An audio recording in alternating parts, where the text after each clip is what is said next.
भक्तजनों, आज आप सुनेंगे अगहन माह की 5 कथा। पुराने के माता अनुसार एक बार विष्णु देव महादेव का पूजन करने के लिए काशी आए। वहाँ मानिकनीर का घाट पर स्नान करके उन्होंने 1000 कमल पुष्प से भगवान विश्वनाथ के पूजन का संकल्प किया। अभिषेक के बाद जब वो पूजन करने लगे तो शिव जी ने उनकी भक्ति की परीक्षा के उद्देश्य से एक कमल पुष्पा कम कर दिया। भगवान श्री हरि को पूजन की मूर्ति के लिए 1000 कमल पुष्पा चढ़ाने थे। एक पुष्प की कमी देखकर उन्होंने सोचा, मेरी आँखों भी तो कमल के ही समान है, मुझे कमल नयन तथा पुरानी कच्छ कहा जाता है। यह विचार कर भगवान विष्णु अपनी कमल समान आँखें चढ़ाने को प्रस्थित हुआ। विष्णु जी की इस अगाध भक्ति से प्रसन्न होकर देव महादेव प्रकट होकर बोले, हे विष्णु, आपके समान संसार में दूसरा कोई मेरा भक्त नहीं है। आज की यह कार्तिक शुक्ल चतुर्थी अब वैकुंठ चतुर्थी कहलाएगी और इस दिन व्रत पूर्वक जो पहले आपका पूजन करेगा उसे वैकुंठ लोक की प्राप्ति होगी। भगवान शिव ने इसी वैकुंठ चतुर्थी को करोड़ों सूर्य की कांति के समान वाला सुदर्शन चक्र विष्णु जी को प्रदान किया। शिव जी तथा विष्णु कहते हैं कि इस दिन स्वर्ग के द्वार खुले रहेगा। मृत्युक लोक में रहने वाले कोई भी व्यक्ति इस व्रत को करता है, वो अपना स्थान वैकुंठ धाम में सुनिश्चित करेगा।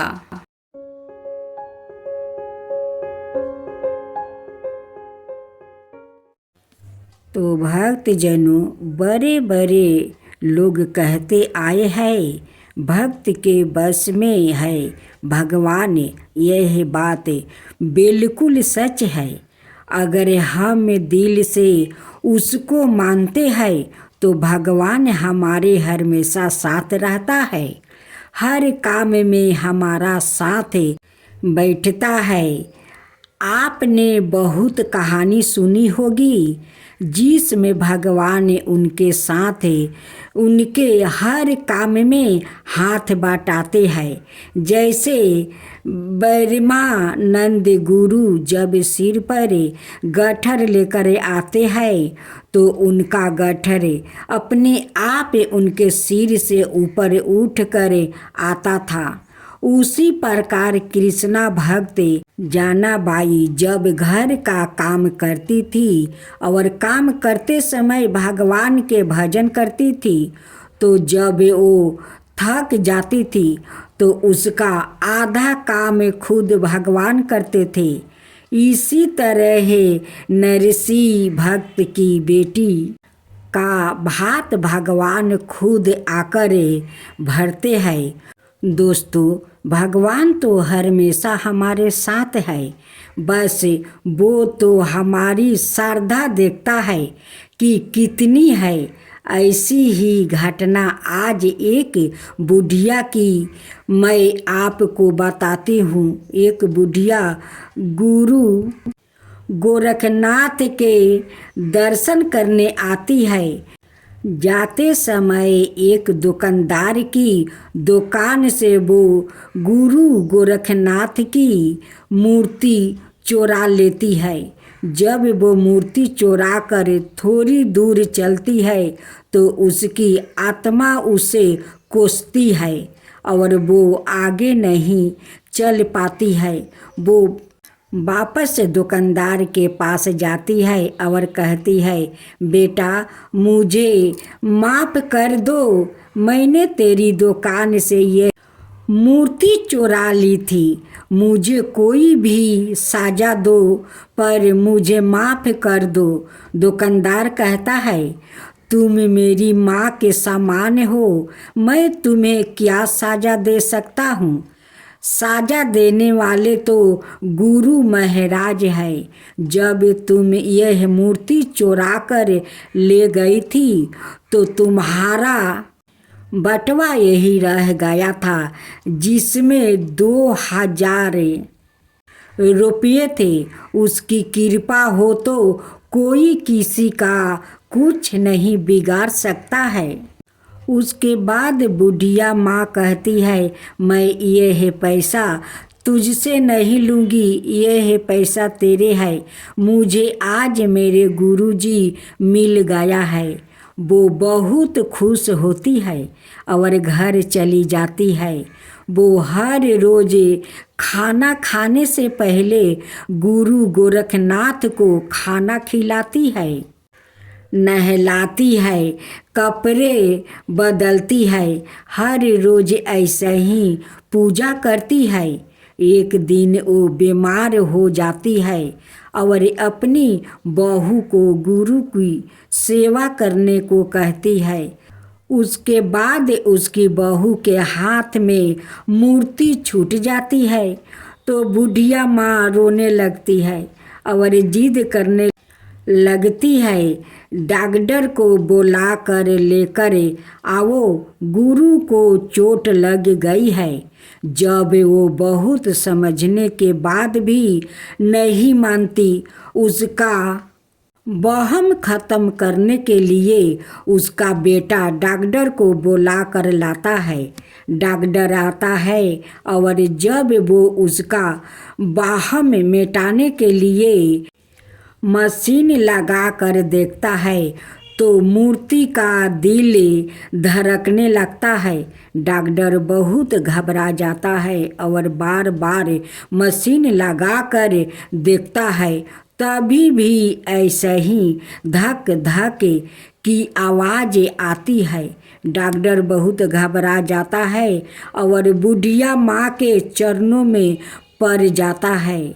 दोस्तों, सच्ची भक्त हो तो आपने भक्तों की लाज बचाने के लिए भगवान जरूर आता है। ऐसी ही और कहानियों पढ़ने के लिए नीचे दिए गई लिंक पर करें। अब आप सुने गणेश जी की कथा। एक बुढ़िया थी, वो बहुत ही गरीब और अंधी थी। उसके एक बेटा और बहू थे। वो बुढ़िया सदाए गणेश जी की पूजा किया करती थी। एक दिन गणेश जी प्रकट होकर उस बुढ़िया से बोले, बुढ़िया माँ, तू जो चाहे सो मांग ले। बुढ़िया बोली, मुझसे तो मांगना नहीं आता है, कैसे और क्या मांगूं। तब गणेश जी बोले, अपने बहू बेटे से पूछ कर मांग ले। तब बुढ़िया ने अपने बेटे से कहा कि गणेश जी कहते हैं, तू कुछ मांग ले, बता मैं क्या मांगूं। पुत्र ने कहा, माँ तू धन मांग ले। बहू से पूछा तो बहू ने कहा, नाती मांग लो। तब बुढ़िया ने सोचा कि यह तो अपने अपने मतलब की बात कर रहे हैं। अतः उस बुढ़िया ने पड़ोसिन से पूछा तो उन्होंने कहा, बुढ़िया तू तो थोड़ी दिन जिएगी, क्यों तू धन मांगे और क्यों तू नाती मांगे। तू तो अपनी आँखें की रोशनी मांग ले, जिससे तेरी जिंदगी आराम से कट जाए। इस पर बुढ़िया बोली, यदि आप पसंद है तो मुझे 9 करोड़ की माया दे, निरोगी का काया दे, अमर सुहाग दे, आँखों की रोशनी दे, नाती दे, पोता दे और सब परिवार को सुख दे और अंत में मोक्ष दे।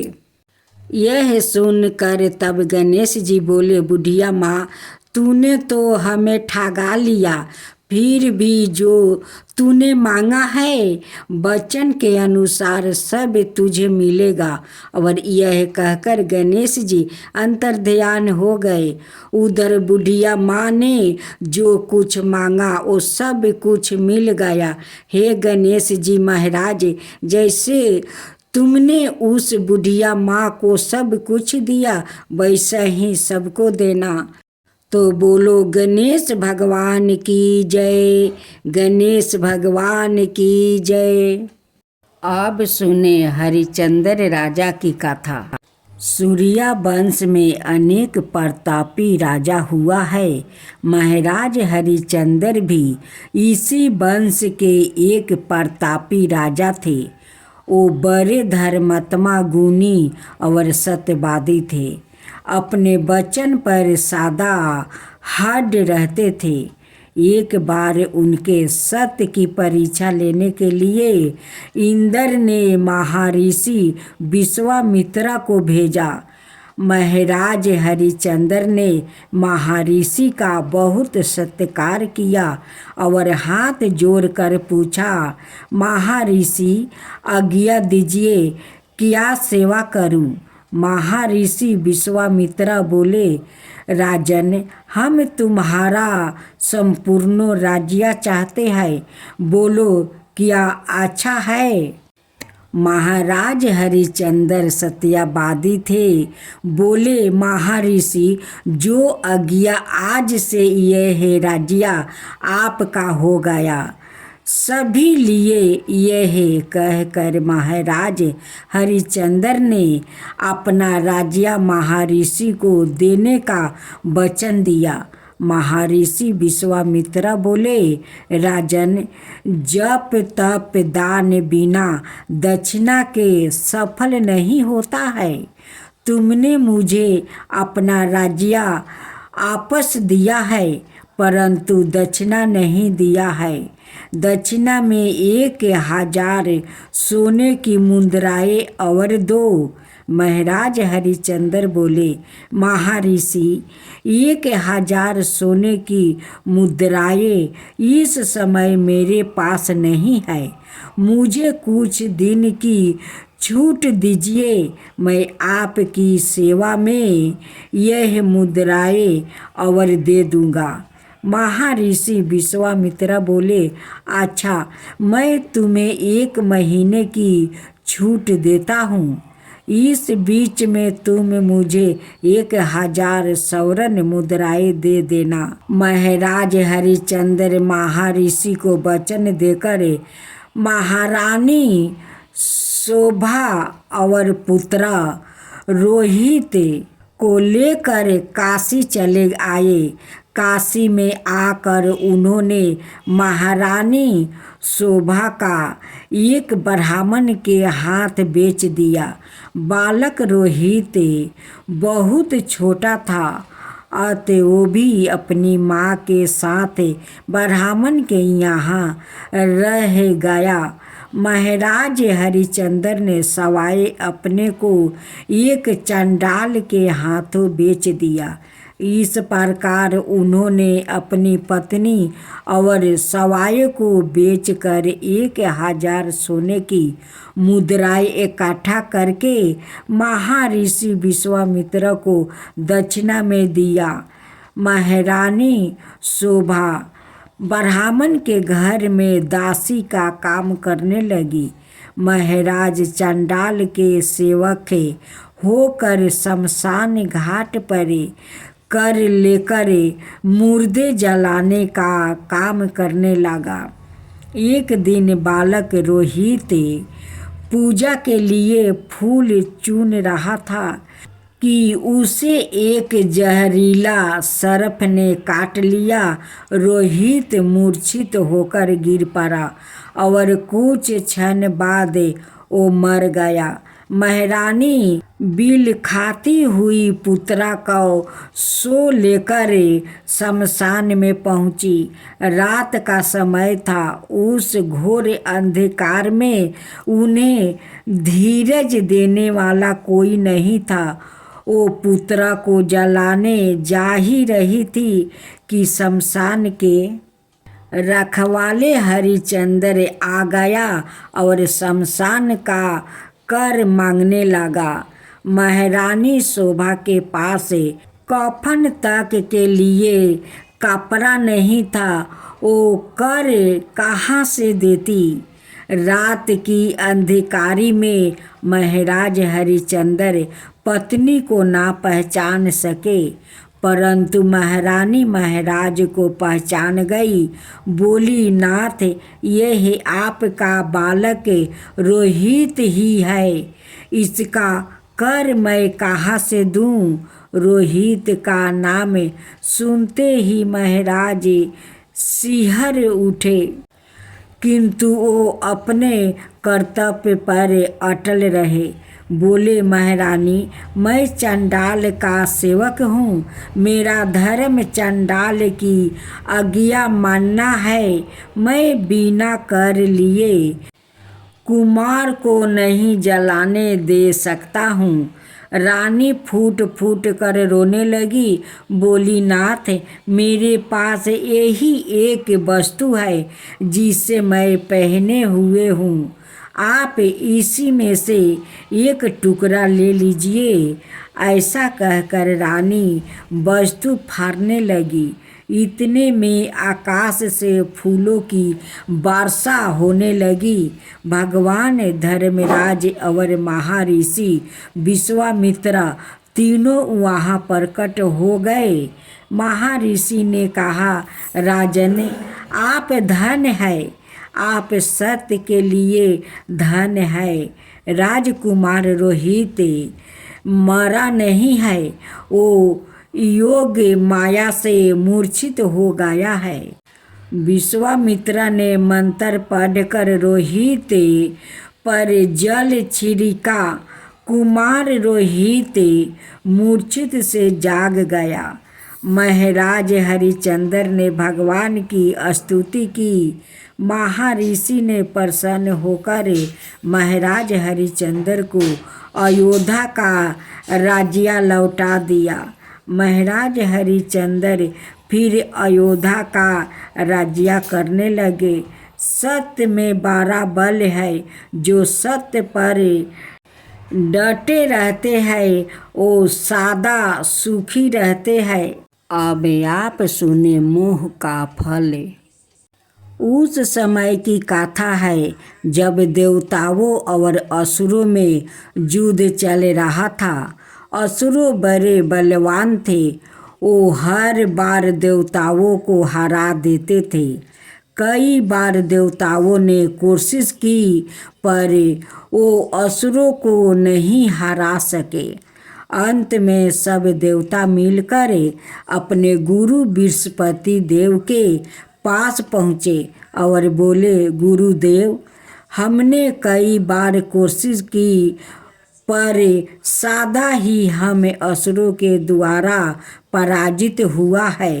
कृपा करके आप हमें कोई ऐसा उपाय बताइए जिसके द्वारा हम असुरों पर विजय प्राप्ति कर सके। गुरु बृहस्पति जी बोले, आप सब परम ज्ञानी दूरदर्शी श्री दत्तात्रेय जी के पास जाए, वो आपको कोई उपाय बता देंगे। सब देवता मिलकर श्री दत्तात्रेय जी के पास पहुँचे। श्री दत्तात्रेय जी ने सबका यथाचित सत्कार किया।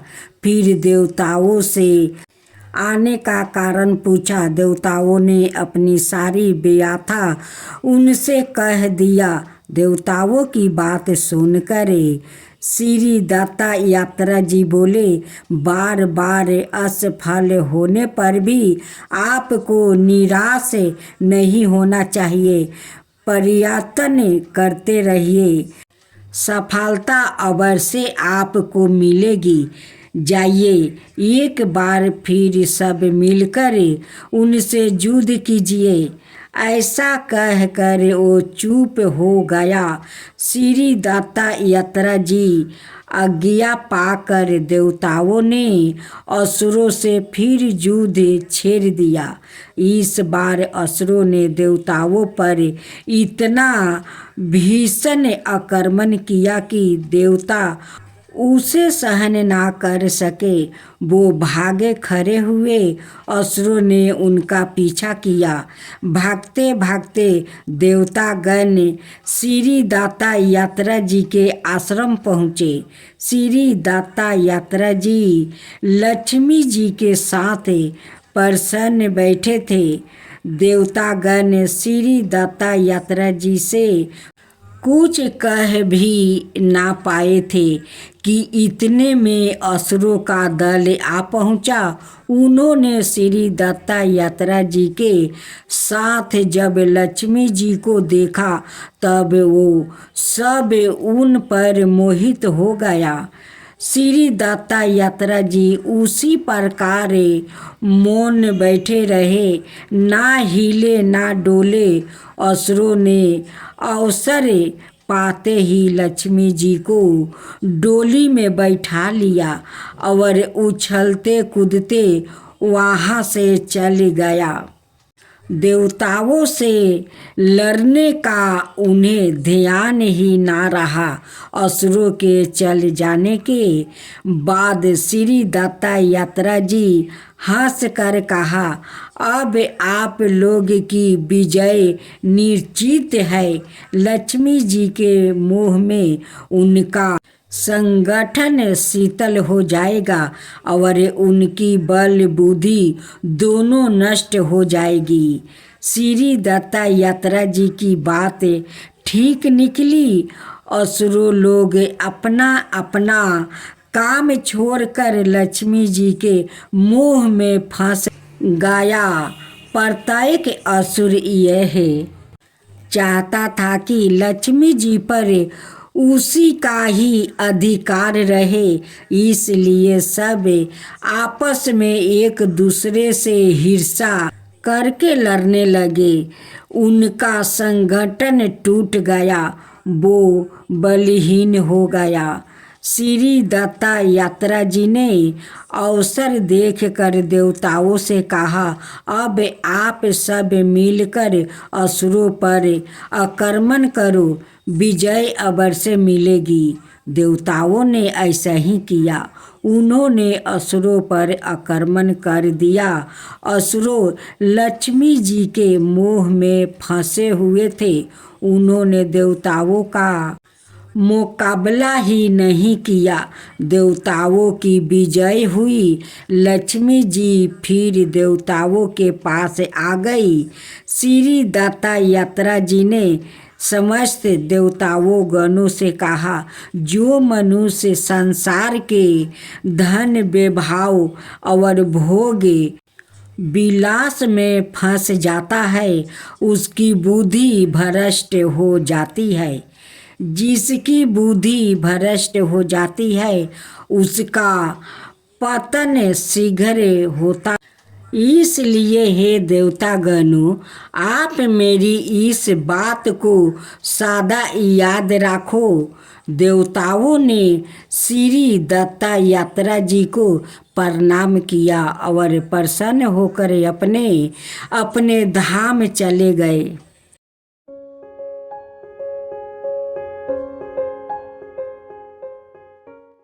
राधे राधे भक्त जनों, आज आप सुनेंगे 11 माता का रहस्य क्या है।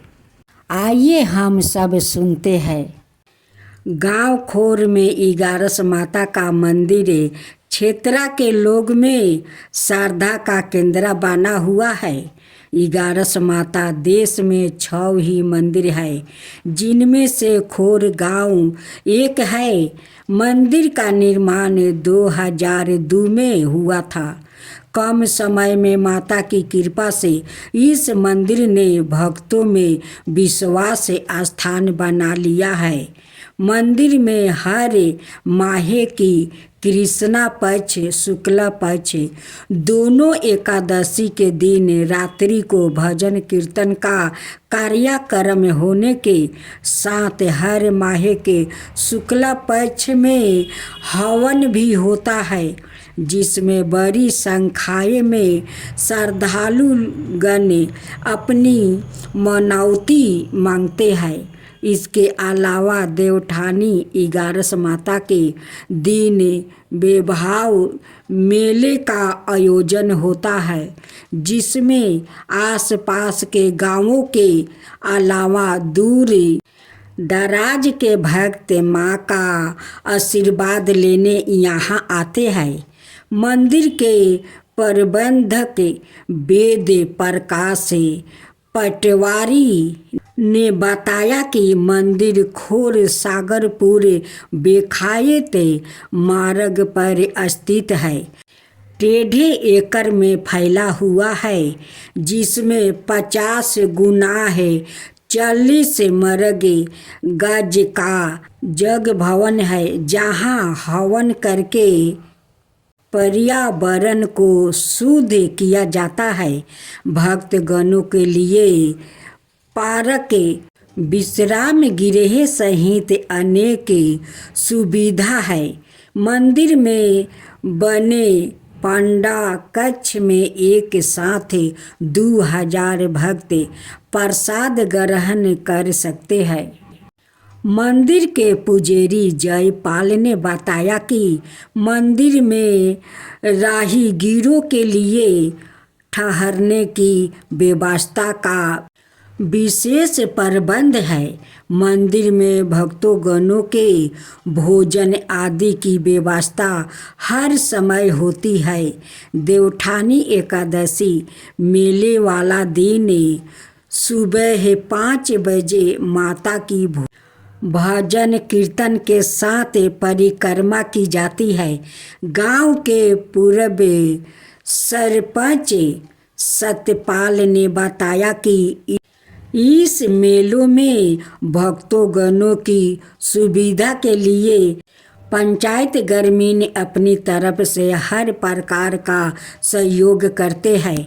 भगवान विष्णु के शरीर से हुआ था माता का जन्म। पंडवो वेद प्रकाश ने बताया कि माता 11 का जन्म विष्णु भगवान के शरीर से बद्रीनाथ धाम से हुआ था। माता ने मूर दैत्य राक्षस का वध करके देवताओं की रक्षा की थी। इस पर भगवान विष्णु ने प्रसन्न होकर माता को वरदान दिया था कि देवी, तूने देवताओं की रक्षा की है, इसलिए एकादशी के नाम से तेरी पूजा होगी और तेरे नाम लेने से हर प्राणी को मुक्ति मोक्ष मिलेगा।